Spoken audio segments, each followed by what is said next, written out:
লাহোৱাল থানাৰ ঘোঁৰামৰা আৰক্ষী চকীৰ অন্তৰ্গত ৰমাই বঙালী বস্তি গাঁৱত সংঘটিত হৈছে ভয়ংকৰ হত্যাকাণ্ড। জানিব পৰা মতে বঙালী বস্তি গাঁৱৰ নিবাসী সঞ্জীৱ ওৰাঙৰ মোবাইল ফোনটো কিছুদিন পূৰ্বে হেৰাইছিল।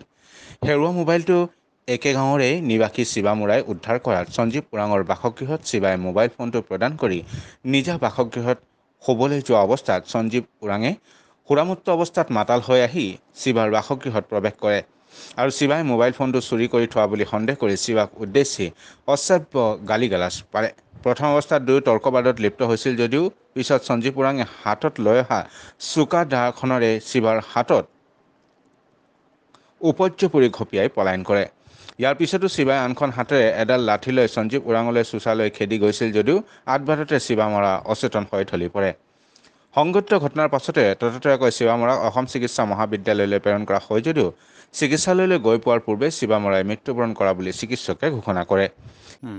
তাৰ মোবাইলটো হৰাইছিলে তো সি শিৱা সেইফালে পৰা আহোঁতে তাৰ মোবাইলটো পালে। মোবাইলটো পাই কিনে সিহঁতৰ ঘৰতে দি থৈ আহিলে। মোবাইলটোৰ কাৰণে কাজিয়া হ'ল।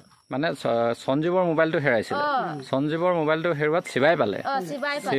শিৱাই মোবাইলটো তেওঁলোকৰ ঘৰত দি দিছিলে। দি দিয়াৰ কাৰণে সঞ্জীৱে শিৱাই চুৰ কৰিছে বুলি ভাবি সঞ্জীৱে মানে শিৱাৰ লগত কাজিয়া লাগিছে। সেইটোৱে কথা, মোবাইলটোক লৈ কেনে কাজিয়া লাগিছে। এতিয়া কি বিচাৰে আপুনি?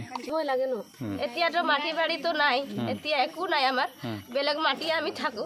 এতিয়া যে মোক মাটি বাৰীও লাগে আৰু তাক সিহঁতি জিমা ল'ব লাগিব। মোক ল'ৰাটো আৰু মোক জিমা ল'ব লাগিব। কোনে খুৱাব?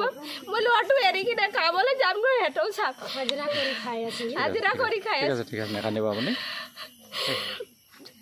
ইফালে এই চাঞ্চল্যকৰ হত্যাকাণ্ডৰ পিছতে অঞ্চলজুৰি একচেপা উত্তেজনাই বিৰাজ কৰাৰ সমান্তৰালকৈ হত্যাকাৰী সঞ্জীৱ ওৰাঙক লাহোৱাল আৰক্ষী আৰু ঘোঁৰামৰা আৰক্ষী ইতিমধ্যে গ্ৰেপ্তাৰ কৰি তদন্ত অব্যাহত ৰাখিছে।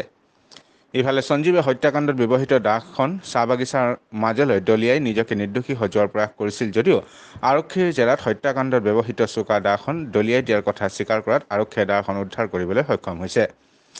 ইফালে মৰণোত্তৰ পৰীক্ষাৰ অন্তত শিৱা মৰাৰ নিথৰ দেহ বাসগৃহত আহি পোৱাৰ মাত্ৰে এক শোকাকুল পৰিৱেশে বিৰাজ কৰে। এসপ্তাহৰ পৰা ৰোগত আক্ৰান্ত শিৱাৰ পত্নীয়ে ঘৰখনৰ একমাত্ৰ উপাৰ্জনৰ উৎস নিজৰ স্বামীৰ হত্যাকাণ্ডৰে জড়িত সঞ্জীৱ ওৰাঙক এক উচিত শাস্তি প্ৰদানৰ দাবী জনোৱাৰ লগতে হত্যাকাৰীৰ পৰিয়ালবৰ্গই একমাত্ৰ 3 বছৰীয়া সন্তানৰ ভৰণ পোষণৰ দায়িত্ব ল'বলৈ আহ্বান জনাইছে। নোৱাৰো নহয়, এতিয়া তাকতো ব্যৱস্থা কিবা কৰিবই লাগে। তাক মানে এতিয়া ল'ৰা ছোৱালী বোৱাৰীটোকে চব চাব লাগে, খোৱা বোৱা, এতিয়া পঢ়াটো খৰচ কৰিব লাগে। এতিয়া মাটি বাৰী যিমান কৈছে বোৱাৰীটো লাগে বুলি সেইটো দিবই লাগে। তাত